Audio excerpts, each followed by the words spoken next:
हरे कृष्णा। तो अभी हम भगवद गीता के दूसरे अध्याय के अंतर्गत श्लोक संख्या 9 पर विचार करेंगे। संजय उवाच एवमुक्त्वा हृषीकेशं गुडाकेशः परन्तपः न योत्स इति गोविन्दम् उक्त्वा तूष्णीं बभूवः। तो संजय उवाच, संजय कह रहे हैं, किससे कह रहे हैं? धृतराष्ट्र से कह रहे हैं। तो इसके पहले अर्जुन कह रहे थे श्री कृष्ण से। तो अर्जुन ने श्री कृष्ण से श्लोक संख्या 8 में क्या कहा था कि मैं कोई भी उपाय नहीं देख रहा हूँ कि मेरा जो शोक है वो दूर हो सके। यहाँ तक कि देवताओं का राज्य मिल जाए तो भी मेरा शोक दूर नहीं हो सकता। तो अर्जुन ने ये कहा, है ना। और अब संजय कह रहे हैं, संजय धृतराष्ट्र से कह रहे हैं एवं उक्त्वा हृषीकेशम। अर्जुन ने हृषिकेश से यानी श्री कृष्ण से ऐसा कहकर, गुडाकेशः परंतपः, गुडाकेश अर्जुन ने, परंतप अर्जुन ने, हृषिकेश से ऐसा कहकर, नयोस इति गोविंदम उक्त्वा, गोविंद से फिर ये कह करके कि युद्ध नहीं करूँगा। तूष्णीम बभूवः, तूष्णीम का मतलब है कि चुपचाप, बभू का मतलब हो गए। तो अर्जुन अब बिल्कुल चुपचाप हो गए ये कह करके कि मैं युद्ध नहीं करूँगा, है ना। अब हम सुनेंगे प्रभुपाद तात्पर्य में क्या लिखते हैं। श्रील प्रभुपाद की जय। धृतराष्ट्र को यह जानकर परम प्रसन्नता हुई होगी कि अर्जुन युद्ध ना करके युद्ध भूमि छोड़कर भिक्षाटन करने जा रहे हैं, किंतु संजय ने उसे पुनः ये कहकर निराश कर दिया कि अर्जुन अपने शत्रुओं को मारने में सक्षम है, परंतपः। तो यहाँ प्रभुपाद समझा रहे हैं कि यद्यपि संजय ने धृतराष्ट्र से कहा कि अर्जुन ने गोविंद से ये कह दिया कि मैं युद्ध नहीं करूँगा और चुप हो गए, लेकिन साथ साथ अर्जुन के लिए संजय ने परंतप शब्द का प्रयोग किया है। और परंतप शब्द का प्रयोग करके संजय ने धृतराष्ट्र को ये संकेत किया है कि अर्जुन, परंतप का मतलब है शत्रुओं को तपाने वाले हैं, परम का मतलब है शत्रु, और तप का अर्थ है तपाने वाला। तो शत्रु को तपाने वाले हैं। तो प्रभुपाद ये समझा रहे हैं कि संजय ने धृतराष्ट्र को ये कह करके निराश कर दिया कि अर्जुन परंतप हैं, यानी शत्रुओं को तपाने वाले हैं। आगे प्रभुपाद लिखते हैं, यद्यपि कुछ समय के लिए अर्जुन अपने पारिवारिक स्नेह के प्रति मिथ्या शोक से अभिभूत थे, किंतु उन्होंने शिष्य रूप में अपने गुरु श्री कृष्ण की शरण ग्रहण कर ली। श्लोक संख्या 7 में अर्जुन ने कहा, शिष्यस्ते हम साधिमाम त्वाम प्रपन्नम, कि मैं आपका शिष्य हूँ, मुझे आप शिक्षा दीजिए, मैं आपके शरण में हूँ। तो इसका मतलब क्या है कि अर्जुन ने यद्यपि कह दिया कि मैं युद्ध नहीं करूँगा, लेकिन अपनी ओर से कहा कि मैं युद्ध नहीं करूँगा, लेकिन श्री कृष्ण अब क्या शिक्षा देते हैं तो वो अर्जुन भी जो है सुनने के लिए तैयार हैं और उसके अनुसार करने के लिए भी तैयार हैं। आगे प्रभुपाद लिखते हैं, इससे सूचित होता है कि शीघ्र ही वे इस शोक से निवृत्त हो जाएंगे और आत्म साक्षात्कार या कृष्ण भावनामृत के पूर्ण ज्ञान से प्रकाशित होकर पुनः युद्ध करेंगे। तो अर्जुन ने यद्यपि कृष्ण से कह दिया कि मैं युद्ध नहीं करूँगा और चुप हो गए, लेकिन अब अर्जुन श्री कृष्ण को अवसर भी दे रहे हैं। अर्जुन चुप हो गए तो इसका यह अर्थ नहीं है कि अब वे कुछ सुनेंगे नहीं, वे बोलेंगे नहीं, लेकिन अब सुनने के लिए उन्होंने अपने कानों को तैयार कर लिया है। तो अब अर्जुन के कान खड़े हैं श्री कृष्ण की बात सुनने के लिए।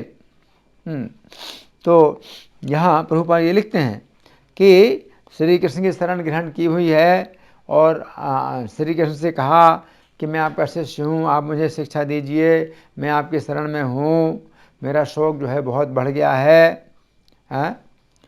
तो अब जो अर्जुन कह रहे हैं कि मैं युद्ध नहीं करूँगा, इसका अर्थ ये भी है कि अर्जुन तब तक युद्ध नहीं करेंगे जब तक श्री कृष्ण के उपदेशों के द्वारा उनका शोक दूर ना हो जाए।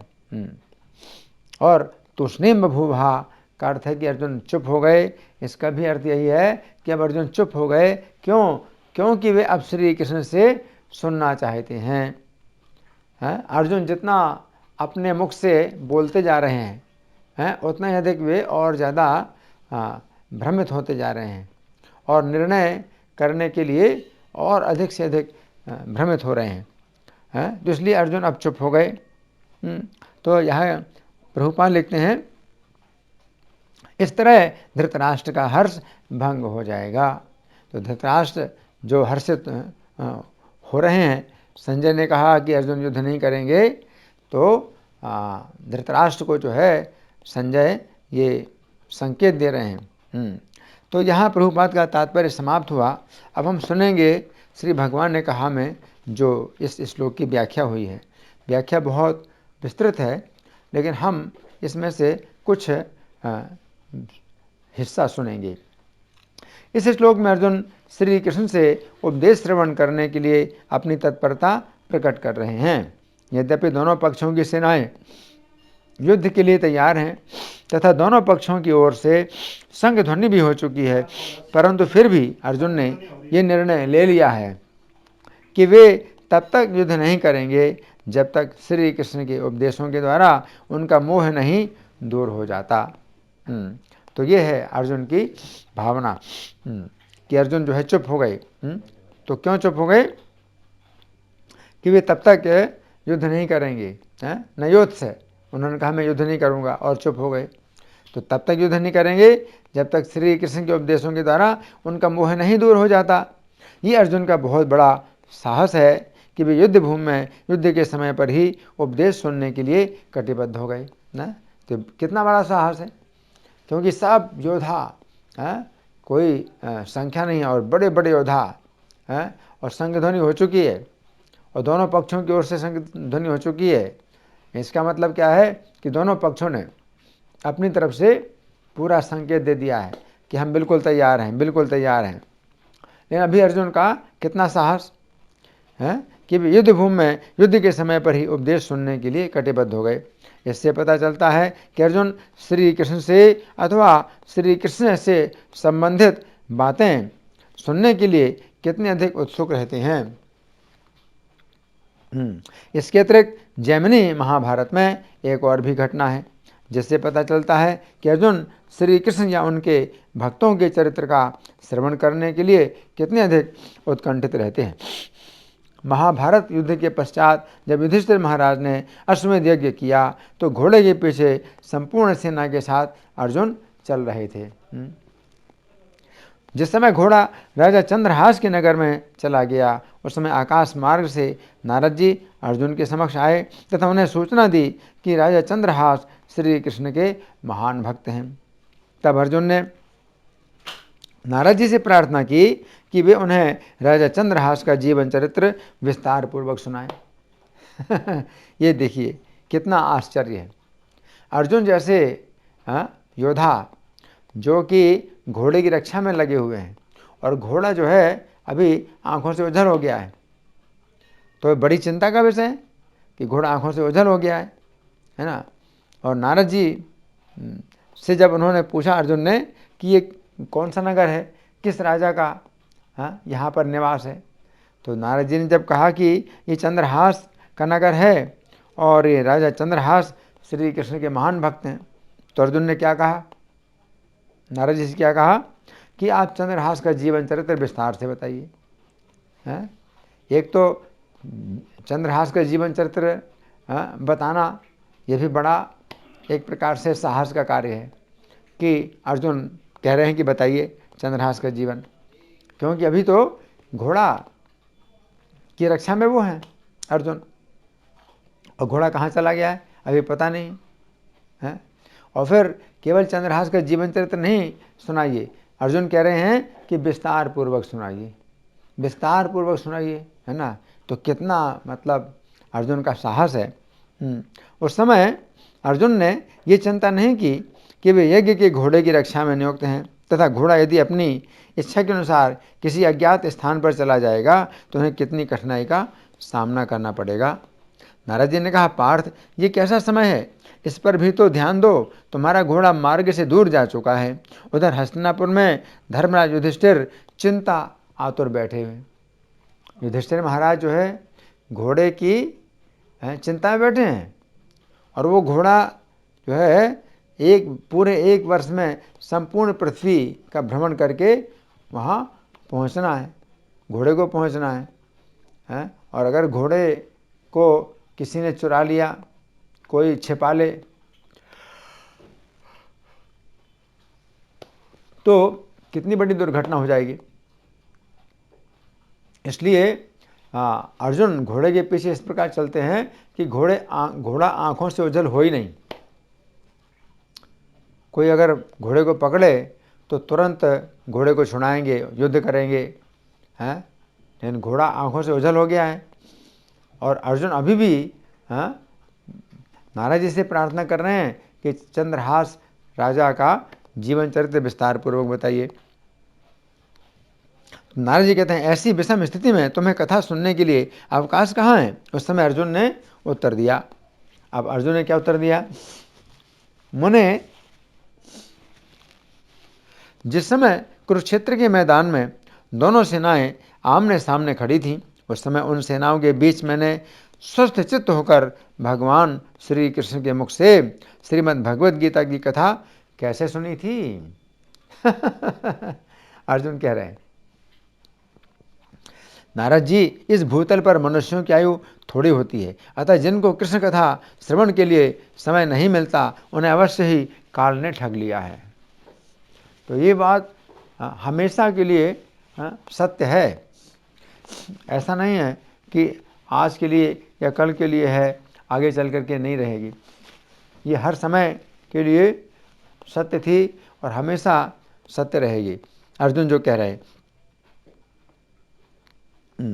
इसलिए सब प्रकार से प्रयत्न पूर्वक आप इस कथा का वर्णन कीजिए। मेरा घोड़ा भले ही चला जाए, अश्वमेध यज्ञ पूर्ण हो या ना हो, परंतु कल्याणकामी मनुष्यों को चाहिए कि वे विष्णु संबंधी कथा का सम्यक रूप से श्रवण करें, क्योंकि ये कथा श्रवण सैकड़ों अश्वमेध आदि यज्ञों के समान बतलाया गया है।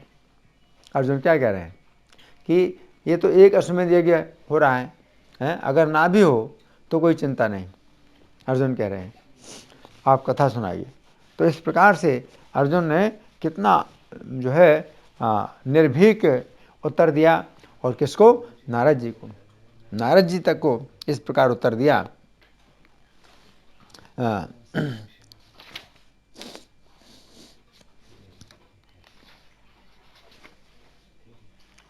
इसके बाद ऋषिकेश शब्द आया है, एवं मुक्त ऋषिकेशम। तो ऋषि के केश जो है श्री कृष्ण का एक नाम है। तो संजय कह रहे हैं कि ऋषिकेश को ऐसा कह करके अर्जुन ने ऐसा कहा। तो ऋषि का एक अर्थ मन भी है, क्योंकि ये सभी ज्ञानेंद्रियों का कार्य करता है। इस प्रकार ऋषिकेश का अर्थ हुआ मन के स्वामी।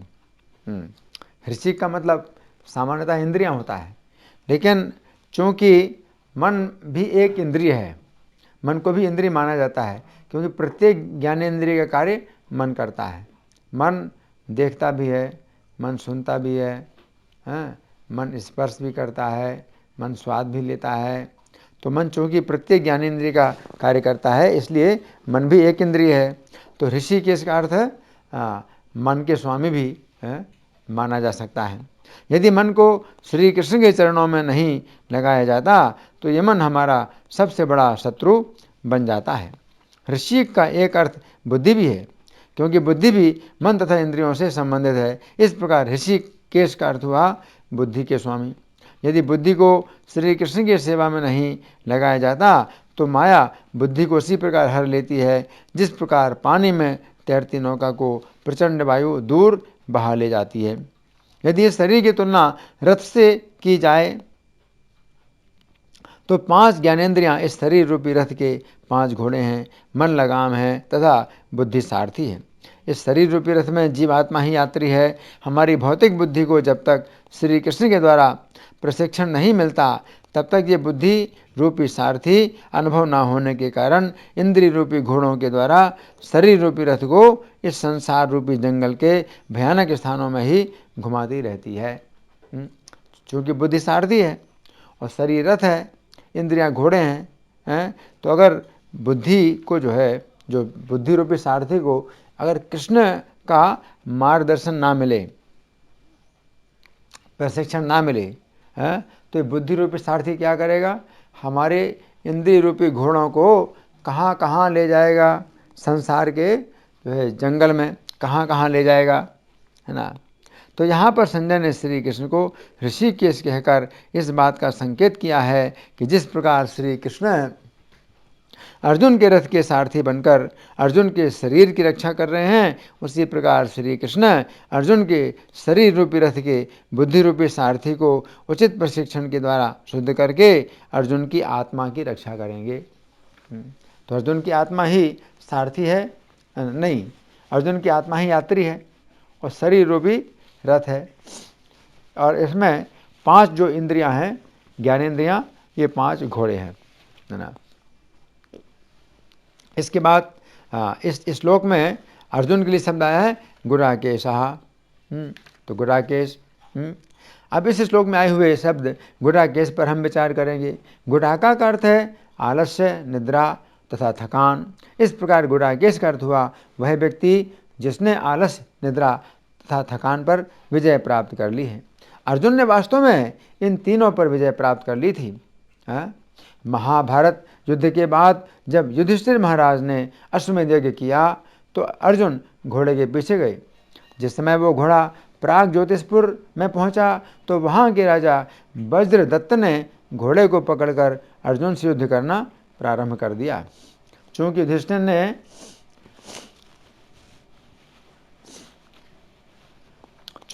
ने अर्जुन को यही समझाया था कि वे किसी तरह भी राजाओं का वध न करें, इसलिए वज्रदत्त ने अर्जुन से लगातार 3 दिन और 3 रात युद्ध किया, परंतु अर्जुन ने वज्रदत्त का वध नहीं किया। अंत में जब वज्रदत्त ने अर्जुन को मार डालने का प्रयास किया तो अर्जुन ने वज्रदत्त को केवल पराजित करके अपना घोड़ा वापस ले लिया। यदि अर्जुन चाहते तो वज्रदत्त को तुरंत ही मार डालते, परंतु 3 दिन और 3 रात तक लगातार युद्ध करते हुए भी उनका शरीर और मन पूर्णतः अपने कर्तव्य के प्रति सजग बने रहे। इतने परिश्रम के बावजूद भी अर्जुन की शक्ति और धैर्य में कोई भी कमी नहीं आई। इस प्रकार हम देखते हैं कि अर्जुन ने आलस्य, निद्रा तथा थकान पर पूर्ण विजय प्राप्त कर ली थी। तो ये बड़ी समझने वाली बात है कि राजा वज्रदत्त 3 दिन तक अर्जुन के साथ युद्ध करता रहा और अर्जुन बराबरी से युद्ध करते रहे। अर्जुन चाहते तो वज्रदत्त का वध कर देते, लेकिन युधिष्ठिर महाराज ने अर्जुन को कहा था कि राजाओं का वध नहीं करना। तो युधिष्ठिर महाराज की आज्ञा से बंधे होने के कारण अर्जुन राजा वज्रदत्त से 3 दिन 3 रात लगातार युद्ध करते रहे, लेकिन अर्जुन वज्रदत्त का वध नहीं किया, है ना। और इस प्रकार से वज्रदत्त को पराजित करके अपना घोड़ा ले लिया।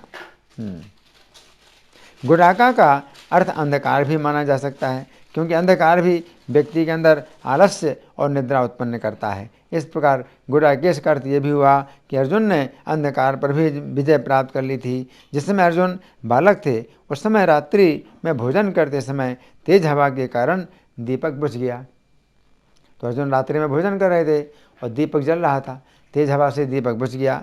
अंधकार में भी हाथ को बिना भटके मुंह के पास जाते देखकर अर्जुन ने समझ लिया कि निशाना लगाने के लिए प्रकाश की आवश्यकता नहीं है। अर्जुन कैसे समझ लिया अर्जुन ने कि अंधकार में वो क्या, उन्होंने देखा कि उनका जो हाथ है भोजन तो सीधे मुंह में जा रहा है बिना भटके। अब भी अंधकार में भी बाण चलाने का अभ्यास करने लगे। अर्जुन की इस चेष्टा को देखकर द्रोणाचार्य ने उन्हें हृदय से लगाकर आशीर्वाद दिया कि संपूर्ण पृथ्वी में उनके समान धनुर्धर कोई नहीं होगा। अब अर्जुन के लिए परंतपः शब्द भी आया है। हाँ, अब इस श्लोक में आए हुए शब्द परंतप पर हम विचार करेंगे। परंतप का अर्थ है शत्रुओं का दमन करने वाला। अर्जुन को परंतप इसलिए कहा जाता है क्योंकि अर्जुन का ये नियम था, युद्ध के लिए ललकारे जाने पर वे शत्रु का दमन किए बिना पीछे नहीं लौटते थे। कोई युद्ध के लिए ललकारे तो अर्जुन जो है रुकेंगे नहीं, युद्ध जरूर करेंगे, और जब तक वो परास्त ना हो जाए तब तक अर्जुन पीछे नहीं लौटेंगे। ये अर्जुन का नियम है। इस संबंध में महाभारत की कुछ घटनाओं की हम चर्चा करेंगे। एक बार द्रोणाचार्य ने भी दुर्योधन से कहा था, राजन, ये कृष्ण और अर्जुन तो अजय हैं। यदि कोई भी अर्जुन को युद्ध के लिए ललकारता है तो वह उससे परास्त किए बिना कभी नहीं लौटता। इति महाभारत के दूसरे दिन के युद्ध में अर्जुन का युद्ध कौशल देखकर भीष्म जी द्रोणाचार्य से मुस्कुराते हुए कहने लगे, भगवान श्री कृष्ण के साथ ये महाबली अर्जुन अकेले ही सारी सेना का संहार कर रहा है। युद्ध में किसी तरह भी इसे जीतना असंभव है। इस समय तो इसका रूप प्रलयकालीन यमराज के समान भयंकर दिखाई दे रहा है। देखिए, हमारी ये बहुत बड़ी सेना किस तरह एक दूसरे की देखा देखी तेजी के साथ भागी जा रही है। तो भीष्मदेव बड़े प्रसन्न होकर के द्रोणाचार्य से बोल रहे हैं, क्या बोल रहे हैं कि अर्जुन के भय से हमारी सेना भाग रही है ना। अब इसे लौटा लाना बड़ा मुश्किल है। शत्रुओं की सेना के साथ युद्ध करते समय एक बार अर्जुन ने जब अपना शंख बजाया तो उसके गंभीर शब्द से सारी दिशाएं गूंज गईं। उस शब्द से भयभीत होकर शत्रुओं की सेना पत्थर की तरह निश्चेष्ट हो गई। तो ये परंतप, अर्जुन परंतप में शत्रुओं को तपाते हैं। तो शंख जब बजाया तो सब शत्रु कैसे हो गए? पत्थर की तरह निश्चेष्ट हो गए अर्जुन के शंख ध्वनि से। उनके घोड़ों की आंखें फट गईं, कान और केस खड़े हो गए, पैर सुन्न हो गए तथा वे बहुत सा खून उगलने और मूत्र त्यागने लगे अर्जुन के शंख ध्वनि से। इस प्रकार हम देखते हैं कि चूंकि अर्जुन युद्ध में शत्रुओं को अत्यंत पीड़ा पहुंचाते हैं, इसलिए अर्जुन को परंतप कहा जाता है। इसके बाद गोविंद है। गोविंद शब्द आया है श्री कृष्ण के लिए कि गोविंद से अर्जुन ने कहा कि मैं युद्ध नहीं करूंगा। इस श्लोक में आए हुए शब्द गोविंद पर हम विचार करेंगे।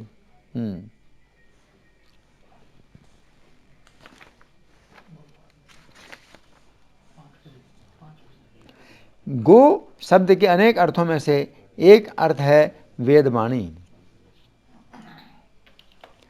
तथा विंद शब्द के अनेक अर्थों में से एक अर्थ है वो व्यक्ति जो भली प्रकार समझा सकता हो। इस प्रकार गोविंद का अर्थ हुआ वह पुरुष जो समस्त वेदों का तात्पर्य समझा सकता हो।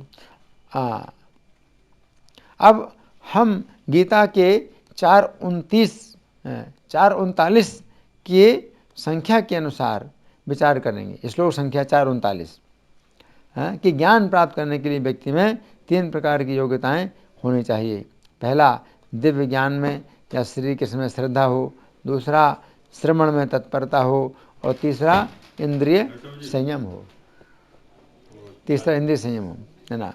तो इस श्लोक में हम देखेंगे कि ये तीनों ही योग्यताएं अर्जुन में हैं।